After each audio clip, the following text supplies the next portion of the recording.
Chapter 2, Bar Gersath, the Style of the Off. You fool. You tremendous, doddering fool. Remorse was driving daggers through the Baron of Febdash's heart. Why did I let down my guard? Why did I take such half measures, so totally unlike an Off?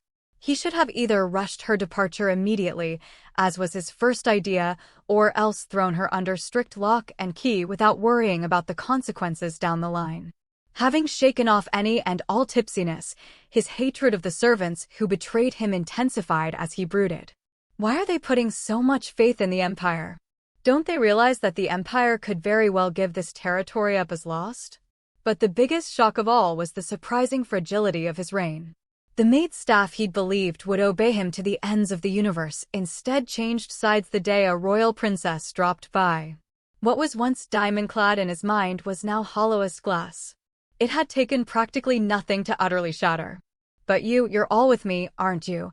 The Baron bayed at the flight control room's assembled servants, who were the 4 that had flanked him plus the 2 who'd already been there. With you, as in, our loyalties, my lord, asked Flight Control Officer Fegdakpek Mynish. Yes, that's what I mean. Have no doubt, she consoled him.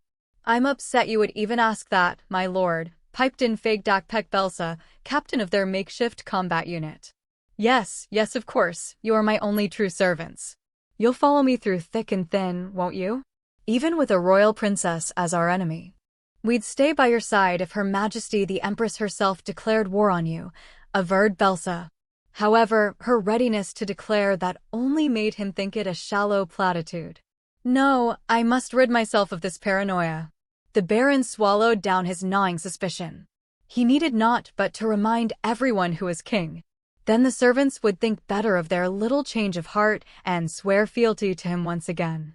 In his head, the Baron began to select which servants he could expect to be loyal. If he set his standards too high, then there were not many candidates to speak of. This is the homemaker's office speaking. Attention all servant staff, resounded Arsa's voice. What the? But the Baron hardly needed to inquire. It's the speaker, replied Mynish, equally perfunctorily. There is dissension in the estate. I repeat, an incident is currently unfolding. As for why, His Honorable Lordship has unduly stranded Her Highness the Royal Princess's connecting vessel while she is on a military mission. All she wishes is to leave this orbital estate at once, alongside the Honorable Noble Prince of the Countdom of Hyde with whom she arrived. As such, computing crystals. The Baron attempted to stop the broadcast in its tracks by connecting to the computing crystal network by means of his CompuWatch. Yet he was greeted by an unfeeling response. Connecting to the computing crystal network is not possible. What? Why? I am the master of this mansion. The system was set up to recognize his voice as the one with top access. The mainline telephone is currently offline, explained the CompuWatch. Please use a terminal kiosk. The Baron clicked his tongue. Tisk. This was undoubtedly the doing of the crowd still at the homemaker's office. Activate the terminal, he ordered Mynish. Meanwhile, Arsa's announcement was continuing apace. So please, my dear colleagues, let us all cooperate with Her Highness. After all, she has promised to set us up as servants to the House of Cryeb. Then we can finally reach the capital of our dreams, Lokvakar. What a load of rubbish, said the Baron to his servants. Don't buy into that nonsense. A royal family would never take in servants so readily. Mynish, the terminal. It's no use, she shrugged. It's not connecting. Those damn traitors. How much do they intend to get in my way? He pointed at Belsa. You lot, come with me. We'll use a different terminal. Mynish, you stay here and carry out your duties here. Please wait, said Mynish. Someone has infiltrated a connecting vessel. It must be Her Highness. What did you say? The Baron grimaced. If the vessel achieved liftoff, then he would be faced with a bitter choice. Arsa's broadcast had reached Lafier's ears up until the moment she entered the elevator tube. She just had to go and say that, thought Lafier, as she settled into the steerer's seat. She didn't know whether it was a misunderstanding on the part of Selnai or Arsa, but it wasn't up to Lafier to choose the servants of the Cryeb family. She thought she'd made that quite clear. It wasn't as though Lafier wished to be regarded as a bonehead incapable of guile, but telling such insipid lies left dents on her pride nonetheless. Oh well. Her father had always told her that the words of Imperials were always interpreted in whichever way proved most convenient to the listener. Lafier banished her embarrassment and linked up her circlet's access point cables into the steering apparatus. Thus, she awakened to the structures beneath her. What a comically small, minuscule world. The heat and light of Febdash's star blew from beyond this world's corners, while she basked in the sorely missed twinkling of the stars from above. She transferred the map info of the Baron's estate from the CompuWatch to the vessel's computing crystals. Using the pier's location as a landmark, she incorporated the map into her Frocross. The subsequent sensation made her feel as though she were looking through the floor, even though she knew it hadn't actually become transparent. Through her Frocross, she could now discern every wall and surface that divided up the estate's various zones. Her control glove equipped and ready, she commenced emergency takeoff procedures. The names of each onboard instrument hurtled across the main display screen at imperceptible speeds, until at last the glyphs meaning "no abnormalities detected" shone bright for her. The only issue was the fact that the ship's landing gear was stuck into the dock. It wouldn't detach without flight control's say-so. Naturally, asking flight control for help would be fruitless. Therefore, Lafier didn't hesitate to leave the landing gear behind her. Though it would certainly make landing the ship inconvenient, there was no other option. She sealed the airlock and fired up the jets. The vessel disengaged from the dock. She expanded her external input Frocross to a radius of 10 Sadaf, or 10,000 kilometers, and probed the surrounding astrospace. She could sense it. The antimatter fuel asteroid lay extremely close by. Was it truly out of fuel, as the Baron claimed?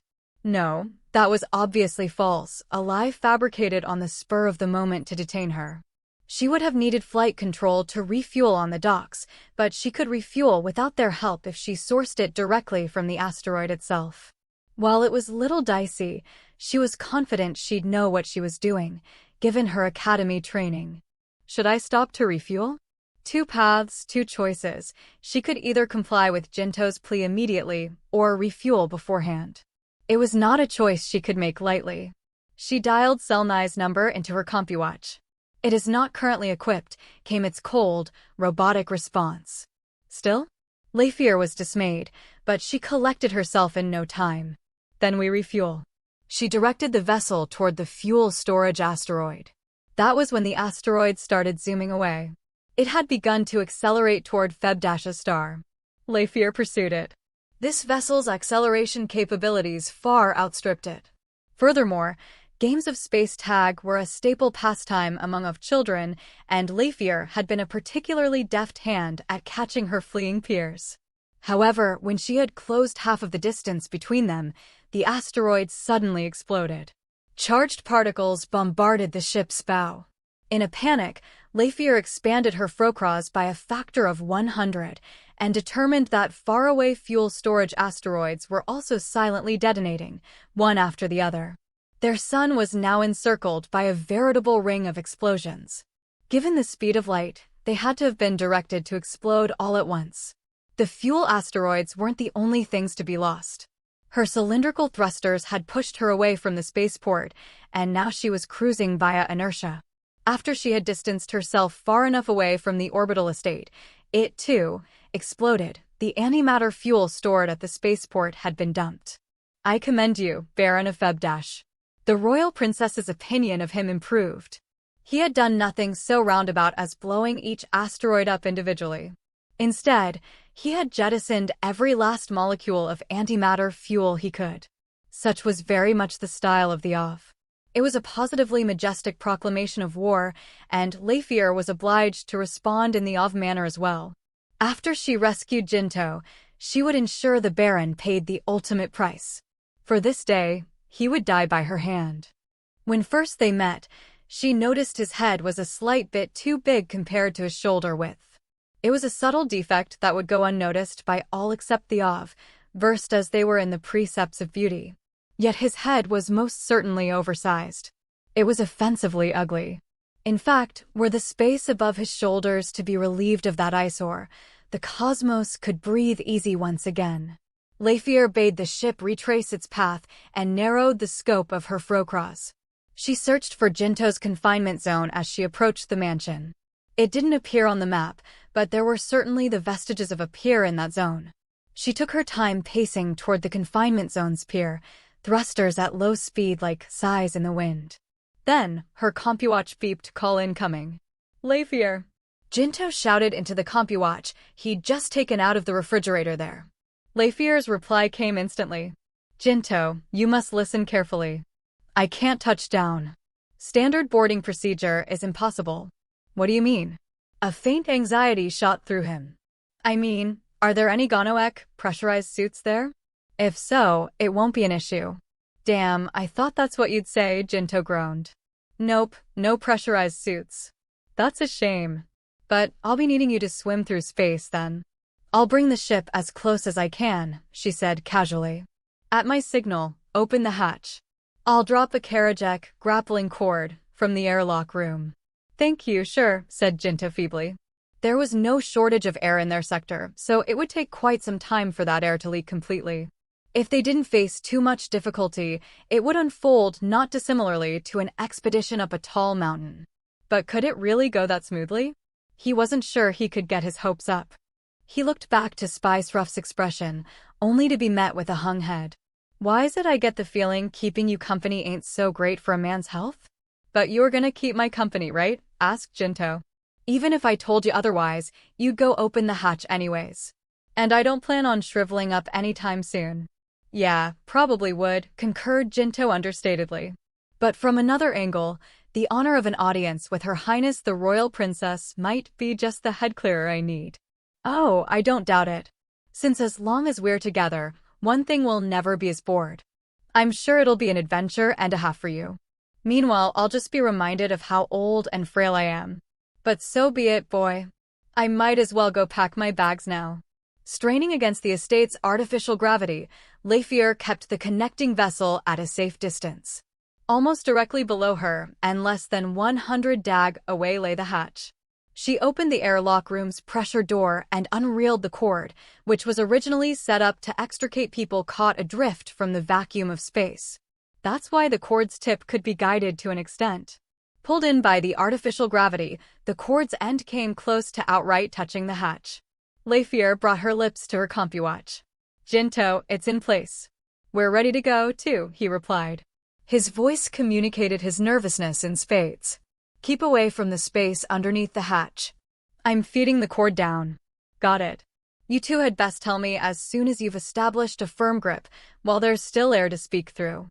I'll start pulling you up that instant. If you'd be so kind." "The connecting vessel has come into line over the Lanilayam Rika's retirement zone," reported Moinish. "So, they're not backing down." The Baron clenched his fists. He had taken refueling off the table by destroying the fuel storage asteroids. If that wasn't enough to cow the royal princess, then the only option left to him was the direct one: detaining Her Highness by gunpoint. And, failing that, he would be forced, but willing, to dispatch her. That was the last thing he wanted, of course, but now that the situation had spiraled so far out of his control, his hands were tied. The Baron couldn't acknowledge his own errors at this late date. He would safeguard his pride, even if it meant making an enemy of the entire empire. "We're leaving this place," he declared. "All of you, take up arms and follow me." He knew she'd come to settle things, a prospect he welcomed with open arms. A Necrokuishiak, Cleanerbot, was clinging to the ceiling like a giant beetle. If it was acting as directed, its all-purpose robo-digits were clutching the emergency release lever to the hatch's side. "Ready?" asked the former Baron. "Ready." Right then, Sruff yelled at the automaton. "Crank it." Though they couldn't make out its digits' movements, still the hatch disappeared that very instant, laying bare the belly of the ship. Their ears began ringing keenly as white mist enveloped them. The rapid depressurization had commenced. The grappling cord passed through the hatch like a small rocket, ramming smack into the pond at full speed. Jinto jumped feet first into the pond. Sruff followed suit, and surprisingly nimbly for an old man. Feverishly, Jinto cinched the cord's ring over his left shoulder and under his right armpit. Then he verified whether Sruff was prepared. Meanwhile, the water at their feet was already bubbling up into a low-temperature boil from the depressurization. Leifir! Jinto screamed at the top of his lungs, hoping it'd carry through the dissipating air. Go! Pull us up! Not seconds later, he felt it jerk up against his armpit. The tips of his feet cleared the water. The cord dragged them toward her at a maddeningly sluggish clip, but upon seeing how the rushing air was causing the cord to sway enough to kiss the rim of the hatch, he could hardly complain. Spending time in airless space did a body no good, but neither did slamming into the ceiling. The ceiling zoomed closer and closer, and for a moment it seemed as though he'd hit the hatch's rim, but it was thanks to the cord's slow pace that he managed to twist his body and move into position in time. The dead of dad, normal space, fast approached. Nothing save for a thin layer of air separated Jinto from the plane of the stars now. A layer of air that was attenuating by the second. It was akin to making out with a vacuum cleaner. He could feel his lungs deflating with a frightful distinctness. Yet his naked space trek lasted nary a split second, and before he could even digest this rarest of escapades, he found himself already sucked into the airlock room. That was not to say that his date with vacuums was over. The airlock room's interior was itself extremely close to a vacuum, and what scant air there was raced away to reach an even steadier state of stability. Quick, close it, Jinto mouthed, but no medium was there to transmit sound. Dangling from the airlock room's ceiling, he gazed upon the wide-open pressure door beneath him with abject fear. An eternity elapsed before it closed shut, an eternity of under a second. Life-giving air poured in from 4 separate vents, their jets clashing and forming a modest pocket of turbulence. Jinto gulped it down avidly, even as his ears were all but crying in pain from the extreme pressure shift. Nevertheless, as his violent heart palpitations simmered down, the realization that they'd truly pulled it off dawned alongside a profound sense of relief. He released his cord bindings and clattered to the floor. While the air remained thin, he could breathe without trouble. He lent Sruff a hand and eased him down from the cord. It was over now. Jinto slumped down and leaned against the wall. He scowled and endured the stinging in his ears. Sruff likewise slumped to the floor and heaved. He had indeed been hardy enough to withstand the trip, and was now feeling gracious enough not to voice the biting feedback he had every right to. At last, the blue light flipped on to signal that the pressure had returned to standard levels. The door to the steering room opened. Jinto looked up. He'd have loved to celebrate their reunion with an emotional one-liner to remember, but his mind blinked apart from noting that this was the first time he'd ever seen her in her long robe. Hey, Leifir. Jinto glanced at the silver bird spreading its wings across a field of deep crimson, and then on the ornamental sash belt the color of malachite. That looks great on you. He briefly pictured the princess glomping him, but that was a pipe dream. Are you hurt? She asked, firmly planted in place. See for yourself. A tad disappointed, Jinto lifted his hands to her. Good. It would be inconvenient if my precious cargo got himself injured. Jinto whispered into the former baron's ear. Now you see just how madly in love with me Her Highness is. The Baron of Febdash was walking toward the boarding space. He'd added 7 servants he deemed trustworthy to the original band of 4, for a total of 11 encircling him. Among them was Kvaspia, her right hand wrapped in a bandage. The Baron suddenly halted. It had become a mite harder to breathe, and it couldn't have just been a result of his nerves. What's the matter, my lord? Asked Belsa. Can't you see? The air, it's gotten thinner. Now that you mention it. And I know exactly why, those little rots. The Baron called the homemaker's office through his CompuWatch. Can you hear me, traders? Yes, my lord, came the reply, while shouting voices dueled in the background. He couldn't make out what they were saying, but it wasn't difficult to guess. One among their number had to be the servant who had betrayed his trust. Greta, is this? You have some gall, calling me your lord after stabbing me in the back. My apologies. It matters not. I assume the retirement zone has become depressurized. That is correct. Have you a plan? Yes, my your lordship. We have sealed all of the atmospheric circulators. Is that it? What of the garbage disposal? Greta let out a small gasp. I'm afraid that didn't occur to me. Of course it didn't. If you're going to stay stationed at the homemaker's office, then exercise caution. The air is steadily leaking. Please accept my sincerest apologies. I can't imagine it'll be a lark should the air run out, now will it? So get a move on. But the garbage disposal ducts can't be sealed remotely. There's nothing we can do from here. You dolt. Seal them manually. Wait, no. Take out the outside workers and repressurize the retirement zone. Or did you think filthy rebels deserve better? Have you a proper brain in that skull of yours, or is it just storage space? We were in disarray. Like I care, you moron, screamed the Baron a second time, before dropping the call. He was livid. Rebellion was the clearest of misdeeds, or at the very least, rebellion against him was. The princess and her party had broken the air sealing of the Baron's estate without thinking of the consequences, and his inept servants knew not how to deal with the mess that made.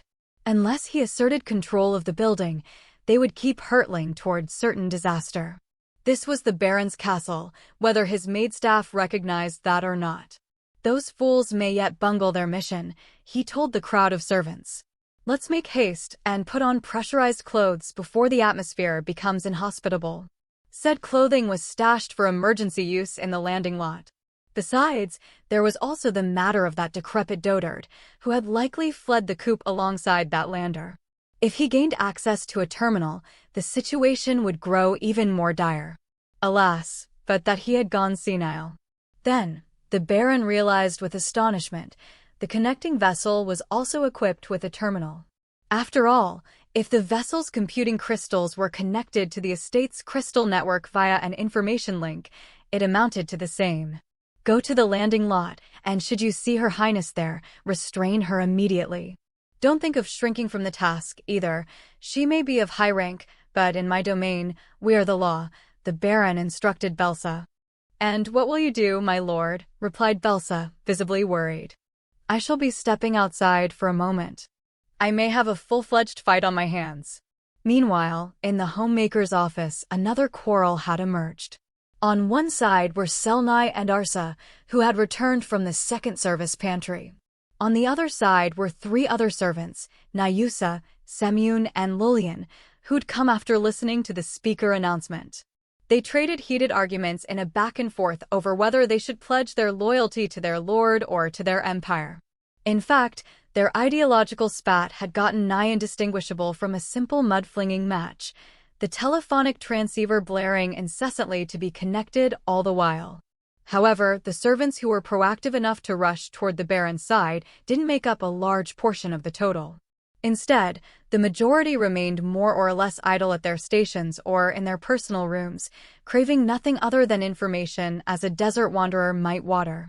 Greta was the sole person carrying out her designated duties. The homemaker's office wasn't the only place in the estate where work duties were abandoned, either. Greta was a whirl of activity, picking up everyone's slack.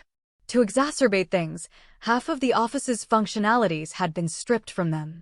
Those were the reasons the gravest change in the estate, the steady depressurization, evaded her notice. And yet, why hadn't the thought crystals alerted her? Arsa's refusal to allow the Baron to tamper with the crystals must have accidentally deactivated some other vital functions as well. The woman did have a tendency to overdo things in her perfectionism. Still, there was no time to investigate the cause. Listen up, everyone, said Greta, rising from her seat. What do you want, Greta? We're busy, said Selnai, not even turning to face her. I'm busier than you are, she roared. The five of them blinked blankly and focused their attention on her. Greta was considered a mild-mannered hand in this microcosm of theirs. More accurately, she was mocked behind her back as a timid sort who never expressed her own feelings or opinions. To the rest, Greta was a convenient office worker bot on whom they could foist their more tedious tasks. Yet this time, Greta had raised her eyes to meet theirs, raised her voice to be heard. It was no surprise that the other servants would be so surprised. Would you make that blasted phone stop beeping? Ah, right. Arsa did as she was ordered. A hush promptly fell upon the office. As she continued to glower at her colleagues, Greta started her mansion-wide announcement. This is the homemaker's office speaking. The whole building is currently undergoing depressurization. Do not use the garbage chutes for the time being. If you see any kind of open slot, please seal it shut. Use dieback, sealing glue if you can. Selnai's eyes turned wide. Depressurization. Yes. V. Lartner has opened the retirement zone hatch. Not only that, but she must have forgotten to close it, too, so now the air is exiting through the garbage disposal chutes. But I don't feel the air thinning at all. Only because this room is well sealed. See? See, said Lillian. Her Highness doesn't give a toss about us. What more proof do you need? We need to reaffirm our loyalty to him. Greta banged the console with her palm. Silence. We need to do some work outside. Selnai, you're certified for space labor operations, correct? I had to get licensed for my work here. But what do I do? Isn't it obvious? We need to shut that hatch in the retirement zone. Yes, of course, Selnai nodded. But I won't be able to do it alone. Whoever's left will go with you. You'll have helpers. Excuse me, I'm waitstaff. Semyon protested. I don't have a space laborer's license, and I don't want to be working under someone like Selnai anyway. Why don't you go gather some professional technicians? Besides, what authority do you have to order me around, Greta? Be quiet. Now it was her fist that pounded the console. There's no time to do any such thing, nor any to sit here listening to your belly aching. Get on with it this instant. You're not used to it, but that just means you need to get started. No. Greta's absolutely right, said Selnai. Come with me if you want to live. Reluctantly, the servants did as commanded. But Semyon had to get another word in. What about you, Greta? Not coming. I'm the Almgo Nudek, Homemaker's Office Chief Officer, said Greta, throwing out her chest. I'm needed here. Semyon seemed about to respond, but ultimately, she closed her mouth and left to follow Selnai. Arsa was the only one left. Wordlessly, she asserted that since her post was here, she had a right to stick around. You too, Arsa, said Greta. I have a handle on things here. Oh, okay. If you say so, she had apparently remembered that Greta was her superior and meekly nodded. Now alone, Greta resumed her toils. The position of Homemaker's Office Chief Officer was worthy of esteem, and its duties were important, but she was not paid much respect in this baron's domain. Here, the most influential positions were the waitstaff who worked close to their lord, diamasair, bedroom attendants, and dockasair, clothing attendants. The ladies in those roles were chosen purely for their looks, and they fulfilled another role in his bedchambers as well. The sole reason the Baron bested Greta with her role was to make sure she didn't appear before him quite as often. And so, she was belittled at every turn, even as she performed the indispensable work of managing the mansion, looked down on by little girls who had just arrived from their respective terrestrial worlds, and who didn't even know the Baronu language. Greta was stuck here in the Febdash barony because she was bereft of friends and family in her sandy home settlement. Whatever dreams she'd been cradling when she became an imperial citizen, she'd long forgotten. She didn't even really know why she bothered getting out of bed in the morning. Now, however, she had laid hands on a new toy. She'd never even dreamed she could be cut out for such a thing, but here she was handing down orders. And it felt great. Fun, even. Handing down orders was important, too, after all. She couldn't rely on the Baron, much less the princess and her fellow outsider. Could the Febdash barony even persist, now that all of the stockpiled antimatter fuel had been disposed of? Greta had no interest whatsoever in the squabbles of highborns. She cared not which side emerged victorious, nor which was righteous and just, for no matter the end result, maintaining the building's life functions was the truly crucial battle. And there was no one apart from her who could shoulder that momentous task. Greta picked up the phone so as to command the servants that had left their posts. By the way, Baron Emeritus, whose side are you on? Leifir rolled up her long robe sleeves and extended a hand toward her phaser's grip. She had supposed that Sruff and the Baron opposed each other, but had never confirmed that hypothesis. If he was on the Baron's side, then he would need to be dealt with in a suitable fashion. His Eminence is our ally, vouched Jinto. The former Baron of Febdash gingerly rose up off the floor. Lartner, it seems as though my good-for-nothing son's been a thorn in your side. Not to bother your highness even more, but I would be grateful if you, in your magnanimity, allow me to help discipline him. Unfortunately, I can't do that, said Leifir. Her grip on her gun stayed tight. I shall be killing him. Sruff raised a white eyebrow. Might that be a little excessive, Your Highness? Your sons sabotaged my mission. Leifir pulled it out and brandished it, not even noticing the expressions of worry on the other two of nobles' faces. The Baron blew away all of the fuel storage asteroids. Every one of them. We'll be stuck here forever, Jinto. There's nowhere to go. Well, that's a pickle, said Jinto. Is that all you have to say, Jinto? She snapped. Why the underreaction? Aren't you angry? Of course I'm angry. You lie. I'm just tired, Leifir. I'll blow my lid later, trust me. On, she said, the word for idiot. Now, Your Highness, Sruff butted in. I think we can procure some fuel for you. How? Leifir's leer bored holes through his wrinkled countenance. Did that lot destroy the antimatter fuel factory too? No, said Leifir, shaking her head. As far as I'm aware, it's intact. In that case, it would be in your interest to proceed using whatever fuel you can rake from the factory. We'd have to look into it, but for a ship this size, even just whatever fuel's left over has gotta be enough. True, but she couldn't muster much enthusiasm for such a plan. Flight control is under the Baron's control. It would be impossible without seizing flight control first. Please, leave that to me. Jinto put in a good word for him. The Baron Emeritus designed this orbital estate. Hijacking the computing crystals ought to be easy with him around. But Jinto's boastful expression soon turned sour. Don't congratulate yourself too hard. It couldn't hurt to try, Your Highness, said Sruff, thus putting an end to the dispute. Okay, Leifir nodded. Little else mattered if they managed to escape the barony. Fielartner. If this goes well, could I please ask you to leave my son's life in my hands? You would set conditions? Forgive me if I'm out of bounds, that's just how much I wish to punish him myself. Have it your way, said Leifir. Her fury toward the Baron hadn't abated, but keeping one's nose out of the internal affairs of other houses was an ethical pillar of society. Once she was told it would be settled within the Baron's own line, it was no longer her place. This was a problem between the House of Febdash and either the Star Forces or the Royal House of Cryeb. But make no mistake, if the Baron gets in our way, then I won't hesitate to take his life. Sruff's response came smooth as silk, as Your Highness desires. Now then, if I may use the phone, I'll cut into the building's crystal network and show you. All right, come and enter, she said, inviting him into the steering room. As she was seated in the steerer's seat, she bade him to take up the assistant steerer's seat. Jinto ended up standing behind the chairs, looking none too happy. Sruff scanned the terminal attached to the piloting controls. Cripes, things have changed, he muttered dolefully. I can only make heads or tails of some of it.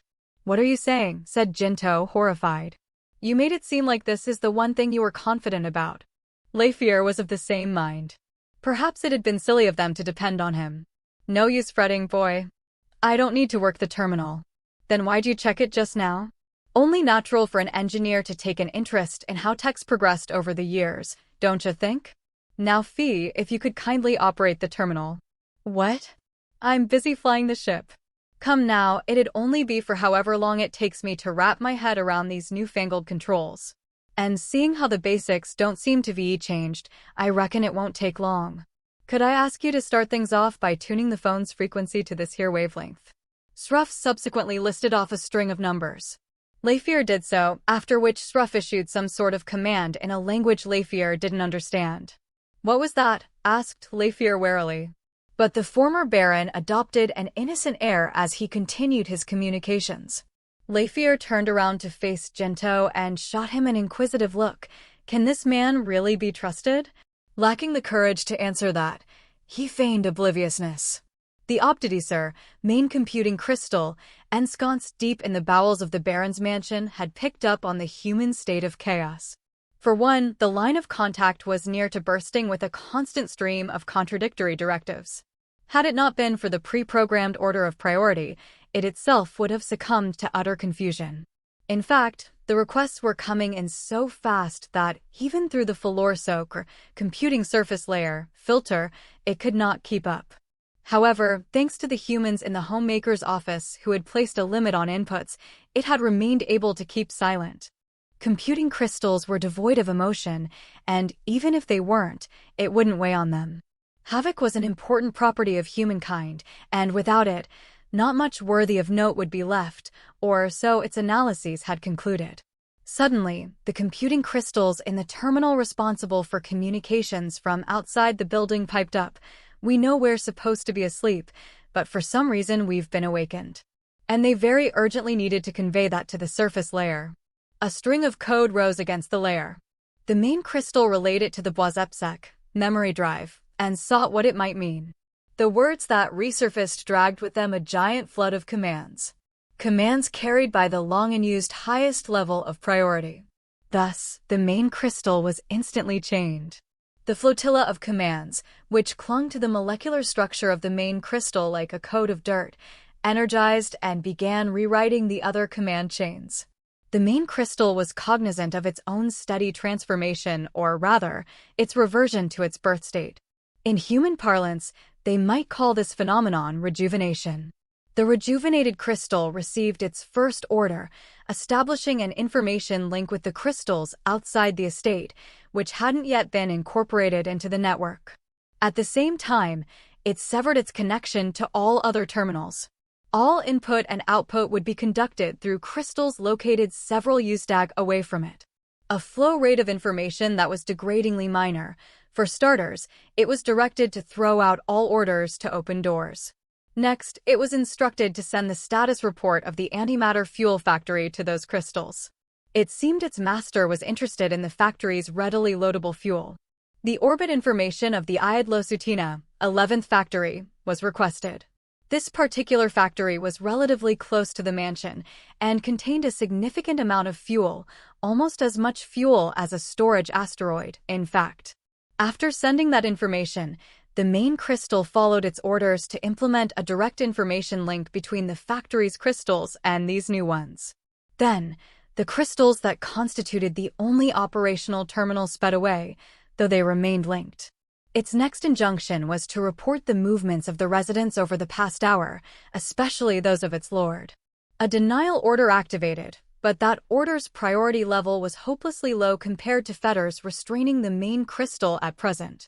It was compelled to ignore every single constraint placed on it over the past 2 decades. The crystal sent its report. The lord of the realm was no longer in the building.